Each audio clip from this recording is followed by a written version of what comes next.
All right. Hey, everybody, and welcome to the Seventh Rule with Sirach Lofton. Hello, hello. We are also joined by our extremely special guest, Miss Nicole DeBoer. How are you? Hello, hello. Thanks for having me, guys. Thank you. There's so many other people clapping right now, Good by the to way. be here. Yeah, everybody's excited. And we have to start off, Ryan, before we get started by saying how Nicole hasn't aged a single day since we stopped doing the show. It's just amazing. It's like a female version of Benjamin Button, right? She's like almost aging backwards. Well, I've got a light on that I use for my auditions. Thank you, though. It's very sweet. But, thank you. I appreciate it. The funny thing is all my Botox is worn out, and I'm doing way more stuff on the internet.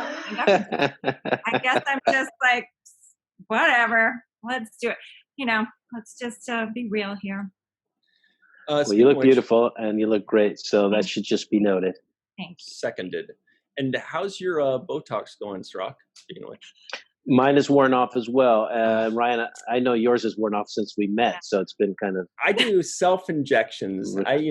Oh, really? Yeah, Windex, Botox, whatever. I do it all. Self-injections. All right. Well, good luck with that. They're looking into that. Yeah.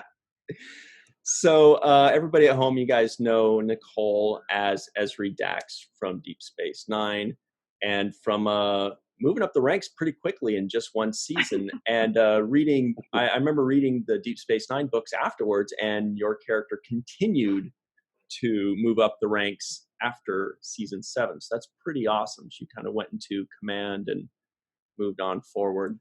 Yeah. Another reason I've let the Botox go, so that I can be thought of as captain material. Yeah, oh, you are captain material.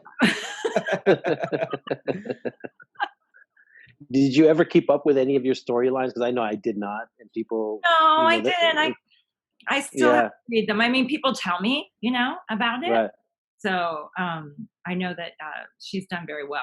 Ezri's done very well. Yeah, and Jake and Nog had like a whole series of books and adventures, and I have no idea what we did. Really? So I can't co-sign on any of it, but people do know of the story. So I'm glad that they continued our storylines. I'm so glad. It's so amazing that people could do that. I never quite understood how the licensing worked for that or whatever, but I guess it's just fan fiction, right? Or well, that was I'm sure those were licensed. It's just not licensed. Right. It's just not canon, though. Right. Okay. As far as the nerds are concerned, we talk about canon a lot, which is we all hear about the canon talk. And anything in books is not canon. Not canon, right? Yeah. So let me get this straight. Canon only refers to stuff that has been filmed and produced under the CBS moniker and put out there on. They call canon anything that's been on the screen, any TV and movie.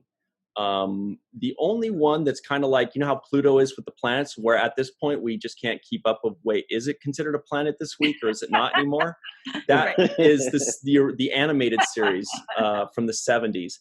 I can't remember at this point because they flip-flopped so many times. I can't remember if that one is canon or not. I believe it's canon, but Star Trek is so dramatic. Who knows anymore? And the short treks? I know short David treks are Mack canon. Really cool. I just want to give a shout out for David Mack writing really cool books with Ezri and stuff. So right. I believe he also wrote at least the first book of Discovery. Oh. Cool. This is David Mack we're talking about? Yeah. And he wrote the first book that ended up becoming the Discovery series, or the series was started and then he wrote a book? Yeah, he was hired on to write a Discovery book that's like a companion to the series after the first season. Cool, great. So let's talk about Star Trek Deep Space Nine, though. By the way, Nicole, you were asked to join in as Ezri Dax. And something I always kind of am curious about is kind of like your first impressions. Was there something that jumped out that was like a pleasant surprise? Like somebody was nicer than you expected, or the set was more impressive than you thought, or the scripts, you were like, wow, these scripts are actually pretty good. Thank goodness. I think I was just super excited. I've said before, I was a fan of The Next Generation. I watched The Next Generation with my stepdad. So, and I'd seen reruns of, the original, maybe not all of them, but I'd watched it. So I was a, fan. I enjoyed the show. So, I was excited when I got to audition for it, which was Hans Beimler asked me to audition for it because I had worked with him in Canada on a TV series called Beyond Reality that he and another writer from Star Trek, Richard Manning, they left Star Trek for a little while and came to Canada to work on the show called Beyond Reality, which was all about paranormal, these teachers who investigate paranormal incidents. And I came on the second series of that as their helper, Celia. And then the show didn't go after that. So Hans Beimler told me at the wrap party that he was going back to Star Trek, and he said, Nikki, I'd like to make you an alien on Star Trek one day. And I was like, oh my God, I would love that, But I didn't think anything really of it. People say stuff, And so a few years went by, and then my agent called me and said that Hans Beimler called and asked if I would audition for this new character that they were creating on Deep Space Nine. And I was like, oh my God, that's amazing. It's really happening. It's really happening. But I don't watch that one. Oh, I don't know that one very well. I hadn't watched Deep Space Nine. Right. So, so I auditioned and came in and all that stuff. And so you auditioned without having seen any of it? I had seen like maybe the pilot.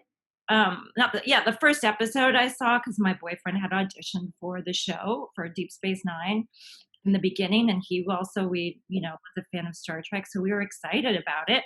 He didn't get the part, so we were like, "Screw that show! We're not going to watch that show." They didn't hire you, So we checked in a little bit, but we weren't big on Ferengis and stuff. I came to love Ferengis down the road, but at first when we tuned in that night, we were like, oh, I don't know. It looks so different from TNG, and we love TNG and all that stuff. So we were like, I don't know. And then life was busy at that time. We just didn't watch a whole lot of television, so I hadn't really watched it. So, but I still wanted to be on a Star Trek show and work at Paramount and all that stuff. I was like, yes, I want this part, But then when they sent me the sides for my audition, and it was Ezri and Quark, and I did know who Quark was, just as soon as I read it, I just felt like I was meant to play that part. It just felt right when I read it. And I felt like I knew how I could do it, that I could do it. It just felt like the right part for me. And that doesn't happen that often. When it does, it's just a really great feeling. And I felt like I can do this. I'm going to show them that I'm the right one for this. And then they did call me back based on my self-tape that I sent in. And they flew me to LA and all that stuff. And I auditioned. And then I found out I got the role. And then I had to move there from Toronto and everything. And all of it was an exciting time in my life. And so when I arrived, it was all, I'm on the Paramount lot, and then you get your trailer. My trailer was right outside stage 4, and it's just all incredible. And I was excited about all of it. Now, coming on to the 7th season, though, and I've been on shows before, none that had lasted very long, though, but I noticed that everybody was in their groove in a way, but a lot of things had gone down before I'd gotten there. Like a lot, like 6 years had gone by, and a lot of stuff gone down. So everybody was super nice to me, but they seemed tired. They also seemed a little tired. The crew seemed a little tired. It was the beginning of the new season, so everybody was ready to go and all that, but. I really liked it because I was coming into this well-oiled machine and everybody knew their thing. Armin Shimmerman was really sweet to me right away and said, I'm here for you if you need anything, which I thought was really nice. I don't know. I thought everybody was great. And then I just kind of liked that I got to come into each scene that they wrote as Ezri, but also as Nicole, getting to work with this actor. It was them going, whoa, you're not Jadzia, but I know you, but I don't know you. So it was kind of a fun way to work with each actor as I went along. Right. You said that you moved in from Toronto, so all your acting up until that point had been done in Canada. Is that correct? Yeah, including that show that Hans did. That was in Toronto. That was with Sherry Belafonte. She's so awesome. And I started working in Toronto when I was a kid. And the great thing about working in Toronto is it's a smaller pool, and a lot of American shows filmed there pretending to be Chicago or New York or wherever, and so you get to work there. And then there's a certain rules with Canadian content. You have to hire Canadians for at least, if not your lead part, but at least your third lead or second lead in order to get tax breaks. Those are even stricter now, I think, than they were back then. But it enabled the actors in the city to get work and start working on American shows, so that you could be on like a network show or something, along those lines, and not have to have done the whole LA thing or the Hollywood thing, Yeah. And build up a resume. So by the time I did come to LA, I had like a really strong resume of stuff that I had done, both Canadian productions as well as some American films. Whereas now, I was just going to say, whereas now all the Star Trek stuff's being shot in in Toronto. Well, I mean, Picard was shot in Santa Clarita, but Discovery's in Toronto. Falling Skies and a lot of other sci-fi things are out in Vancouver. And a lot of sci-fi shot in Toronto back then too. What was the other one that was Roddenberry? Andromeda? Yes. No, that was in BC, but Canada. There was another one. Rod worked on the show. Earth Final Conflict. Earth Final Conflict, yeah. Right now, there's like 100 nerds like screaming at us, "Come on, it's Earth Final Conflict!" And we're like, "Come on, man, get it right." There was a lot of sci-fi up there, and so I did this show right before I got Star Trek. That was sci-fi, so I was getting practice in the whole sci-fi thing, and I noticed that I liked the jargon and the technobabble, and I was really good at it. I enjoyed it, and I did this show for a USA network called Deep Water Black, and it was from a series of books, and it was USA Network, so they started Sci-Fi Network, and it was their first foray into their own original scripted stuff. And then in Canada, we had this children's network called YTV that also put money into it, so it was a co-production between the two. So it was kind of odd because they cast all these like 20-something kids to be in it, and we were clones. So we wake up and we're clones, and we don't know how we got there, and we have to repopulate the Earth eventually. We're on this elliptical journey. Really cool story. But we all looked like we were ready to go to a rave at a moment's notice, like just like good-looking young 20-something, all dressed in spandex, and the budget was ridiculously low. But the stories were really cool.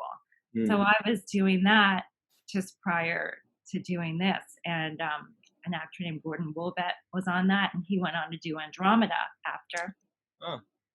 And then I got Deep Space Nine after. So that was kind of interesting. But that was a weird show because it was called Deep Water Black in America on Sci-Fi Network, and it was called Mission Genesis in Canada.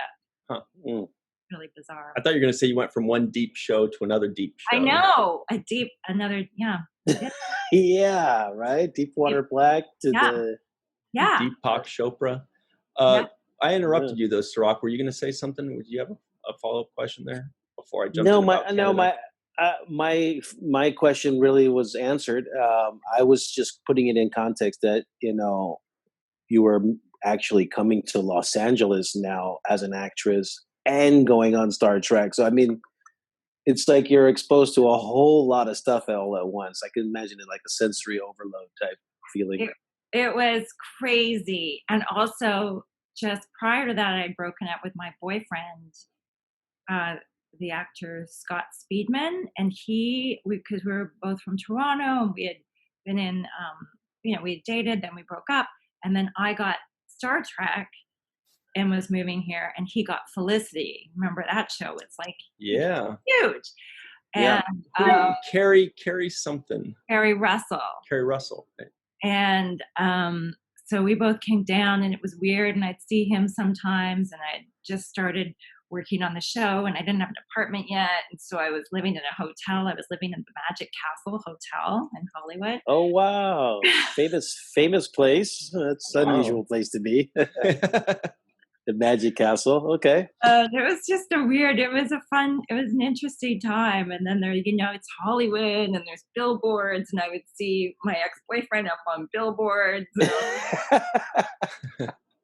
I can only imagine all of those emotions going through your head. You're like, this is so surreal. It was so surreal. It was so surreal. Did anybody come with you, a family member or anything, to kind of help you get acclimated, or? Sorry, my eyes water because I'm allergic to my makeup. No, I didn't have anybody. And I didn't know anyone. Well, except Scott, who I saw sometimes, but to get me acclimated, no. They did visit me, and I remember my grandmother visited me and my mom visited me. But then I had started dating someone new, actually. And John, who became my husband down the road.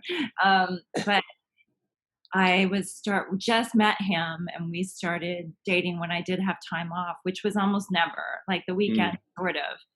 And because the hours were so crazy long. Yeah, they were. I mean, I had worked on series and stuff before, and I knew the hours were long, but wow. I mean, was there a part of you that thought, like, how did these guys do 7 years of this? Well, that's it. It explained stuff. Now you know why we were tired. That's what I'm saying. It made sense now. I was like, oh, okay. You're like 16 hours every day? Yeah. I mean, that'll get you tired.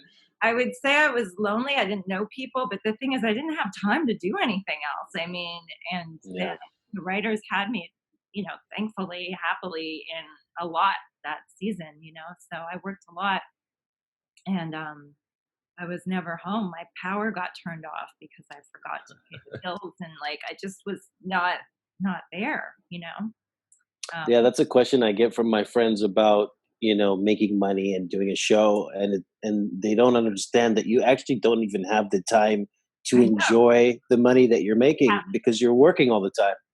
And now this is before, computers and Wi-Fi and stuff, like all that stuff. Right.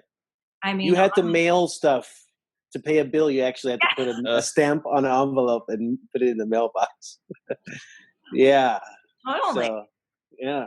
And then there's the list of things that pile up when you're working all week. That's right. The cleaning, all the clothes, everything, bills, paying stuff, all the stuff that you have to catch up on. I would just get home late, and set the alarm, and the next thing, bing, it's time to get up. Like, I'm getting the shower. Yeah. Meanwhile, the new pages are in front of your doorstep. The pink pages, the yellow pages, the cyan pages. You're like, okay. Oh my God, all the colors of pages, all that. Fortunately, that's something I was really good at back then. Not so much now. Not so much now, but back then I was really good at learning my lines quickly. Yeah. Now it's a struggle. Did you get any backlash when you first arrived from people saying, "Oh, you're not the real Dax," or I mean, did you get letters, fan letters and stuff? Not then, because again, we didn't have internet. Well, we did have the beginning. No, that's not true. It was the beginning. It was the beginning of internet. We didn't have social media. We didn't have social media, like direct, immediate, and the show hadn't been out yet. So I was on a message board or two. I had 2 giant garbage bags full in my room. My first day of set, I came to my room and there were 2 garbage bags full of mail. And they were letters welcoming me to the show. Wow. Like people had heard I was cast. So you hadn't even worked yet. You just like starting the show. Yep. Yeah, I couldn't believe it. And so that sort of let me know what this was going to be like. You know, I just sat there. I still have the one fan mail that I got when, you know, where is it? Yeah. It was crazy. For the 7 years. I still remember the day I sent it to you too, Sarah. Thank you, Ryan. That's what started this relationship. Wow. So 2 trash bags full of fan mail. You just start. You're seeing billboards of your boyfriend. Your ex is all over the billboard. I hadn't. You're playing this new character. You're on the Paramount lot. Yeah. Yeah. So life was just like on fire for you at that moment. You were just like on fire. It was. And you know, when we had to do our the photographs that were going to be the photographs that we used, you know, the group shot and then our individual ones, they were flying in a photographer from New York to do that. And that weekend, I hung out with Scott and some of his friends, and he picked me up drunkenly on his patio or something and swung me and dropped me on my head. And I heard a crack, like right at, like, you know, where the sliding doors of a balcony go into the apartment. He was staying at the Oakwoods, and dropped me on my head. And I ended up, that next morning I woke up and I had like a black eye. Oh, shit. I think that was the last time we hung out. Probably. It's like, Probably. Not a good sign. I mean, it was so, an accident. So how'd you do the photo shoot? Did you do the photo shoot? My agent called right away and said, you know, she fell. I think I lied. I think I said I fell off a bicycle or something, because I had almost fallen off a bicycle, but I didn't want to get him in trouble. So I thought, oh yeah, I'll just say that. I don't know. I was all nervous to get him in trouble. And they were like, sorry, we're not changing the date. His guy's flown in from New York. We'll figure it out. We'll cover it up. So they covered it up. You can't tell. And I thought they just had you at an angle where you're like. No, they covered it up with makeup. But like all those photos. So sometimes I'll be signing an autograph somewhere and come in and I'll think, oh, it's very funny. That's the one. Covered it. I did want to ask very quickly, if you, because you were talking about the lines and it got me thinking, like, did you ever feel like there was one particular line or one particular scene that really resonated with you as like the Ezri Dax line, where you're like, this is the one? Well, certainly. I mean, all of those first 3 episodes, like when I first walk in and you're there, Sirach, and Brock Peters and was there, and Avery. I mean, that was such a big moment, you know. And I had that whole spiel and had to be all, you know, nervous Ezri and everything.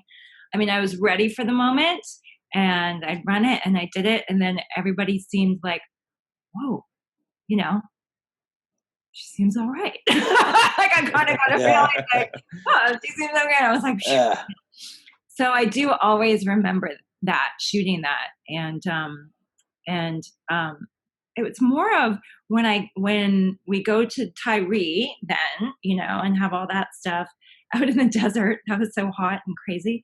And then we come back to Deep Space Nine, and everybody's like, who's that? And Cisco's like, that's Dax. And just when I turn around and look, I still remember that moment so much, because I was now, first of all, so happy to not be out in the desert anymore in that heat. I was like, yes, we're in the studio from now on. I'm so excited. And then I saw the sets, which were just incredible. And, you know, and Worf was there and O'Brien was there. And I was like, okay, I'm ready to get going with this stuff now. You know, I'm ready to work with these characters too. That's right. You remembered them from the days of watching Next Generation. Yeah. So I was excited about that. Right. But just that feeling, like I really felt like I was, when I turned around and looked back at everybody, I just remember like going, okay, like this is Ezri, here we go. It was just a moment that always stays with me, you know? I have a question about your haircut. Did you go into the audition with that haircut, or did they stylize you for that character? I did. You know what I got? You know where I got that haircut? Was the Deep Water Black show. But it wasn't that exact haircut. It was more like, when I played evil Ezri, more of the little spiky pieces and all that styled that way. So I had been given a pixie cut for that show, and I liked it, and I kept it just as me as an actor. I just thought I like that look. So, and it was something that they liked too, I guess. But then the styling of it on Star Trek was much more, pronounced. Yeah. It was But it was like unusual because you hadn't seen it before. I think it was like the first kind of its kind for me. Really? Like, oh yeah, because when I saw you with that haircut, I was like, wow, that's cool. It's a little bit different. It's not what everybody else has. It's not the long hair or the the braids or something. Yeah. And and my daughter now, she got her hair cut. I'm like, you're like a short hair girl. You can pull it off. So it's good, I'm just like, but I want to have long hair. But she's like me. I'm like, when I start getting long hair, it's great, but it kind of pulls me down too. And at that time, at 20, my early 20, mid 20s, I mean, it just looked better on me, I thought, so I wasn't trying to do anything new, but that's cool. Yeah. But, but short hair people had short hair, like Tasha Yar and like Kira had short hair, but not quite that short. So not with the style. You had a little style too. Hello. I did want to ask, I know we were talking before we started recording, how our friend, Mr. Aron Eisenberg, is kind of infused in everything that we do in this show.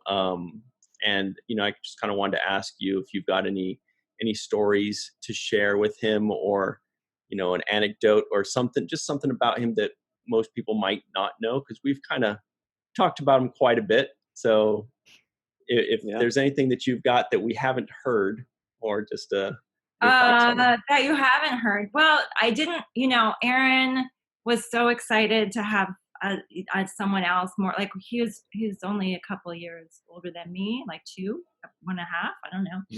So he was excited to have someone else. He's told this story before. There's someone else like his age come on the show. So he was always like bugging me. Right. Yeah. Yeah. He really liked to bug me. And we had the whole thing with Flipping the Bird that we started, where it's like, hey, Nicole, I got something for you. Hey, I don't know. Ciroc, did you know about this game? Yes, I do. I've heard something about that game. Just a little bit. Just a little bit. Yes. And, he was a little annoying, back then. I mean, honestly, it was annoying sometimes. I would be like, oh, that's funny, or he'd be like, oh, Nicole, Nicole hates me. It's okay. Nicole doesn't like me. No, it's fine. She doesn't like me. I'm like, Aron, I like you. Fine. And he's like, no, it's good. No, I know. I'm like, Aron, I like you. So I'm like, okay, now you're starting. I don't like you. Now you're pissing me off. Yeah. It was like a prediction. He knew how to irritate to that level. And I think he gets so much joy out of it too, knowing that he was. Yeah. But I did play the game with him, and it would be fun. Like I'd say, like, oh, second AD, BJ was just calling you. He's like, what? BJ's. I'm like, yeah, she wanted me to tell you something. She wanted me to tell you. Nicole was the best at that too. I forgot. He loved it. But we didn't work too much together, except, honestly, like, then we did the Siege of AR 5. 5. Whatever. AR. Yeah. I always forget the whole title. And then that's when we really got to work together. And then It's Only a Paper Moon. Oh my God. I mean, Aron was incredible in that episode. And I watched that not so long ago with my daughter. I was showing her that episode. And I love that episode because I just love the way him and James Darren interact. It brings a smile to my face when I see them both, at the one part where he starts hanging out in the lounge and they're working together. And it's just, I would beam when I'm watching that stuff. And then when it gets to the more emotional scenes that Aron delivered, I was like, oh my God. Yeah. It was so good. That performance he gave was so incredible. Like I'm always moved when I watch it. And I had fun getting to work with him in those ones, But it was more, honestly, he could be really annoying too. And I think he prided himself on it. I think so. It was a skill set he was working on. But ever since we see each other at conventions more over the years and everything, and we're just both growing up, maturing. We're all growing up. We have our kids and all that stuff, getting older, maybe more secure with ourselves and things like that. And I'd start to enjoy being with him more and more. In the last few years, I was really I always enjoyed seeing him at conventions, and then when we were doing the documentary and doing stuff around that, it was just always a pleasure. And we were the last couple of times we were in Vegas, and we go out for dinners and around the documentary and stuff. Yeah. Just laughed. I would just laugh so hard, and he always makes me smile and laugh, and we had so much fun at these events that I was always like, gosh, I now I feel bad that I didn't spend more time with Aron, because he's really I really enjoy. He really cracks me up. Whereas before he kind of cracked me up, but also bugged me, Mm-hmm. when we were younger. Yeah. Yeah. And now I was really, really enjoying my time with him. Mm. And yeah. So. That was a thing too. It was a way for me to get to gauge how Aron was feeling. If he wasn't trying to be annoying, then I would say, "What's wrong?" Or are you okay? then he's sad that day, or then he's sad that day, and he's like, "No, man, I'm just And then you'd Right. have a conversation about it. But I would almost be like, "Why is he not annoying me right now? Why isn't he trying to pull something?" Right. And it usually meant because he was dealing with something. Interesting. Yeah. Yes. So it was part of his one of the good qualities that you don't think you would miss, but you miss it more and more. I miss him ragging us on this show. Well, that's it. Now, yeah. Where is he? Giving us a hard time. Yeah. We he has us permanently traumatized in the best way, to where every time we say something stupid, I just kind of close my. I'm like, God, I can hear him. I can hear him giving me shit for it. What? He's just what wow, or oh God, okay, wow. Right. Okay. Wow. What? Yeah. He's gonna call it out. No slide. He doesn't let us. He doesn't let it go. No, he's not gonna let you say something stupid.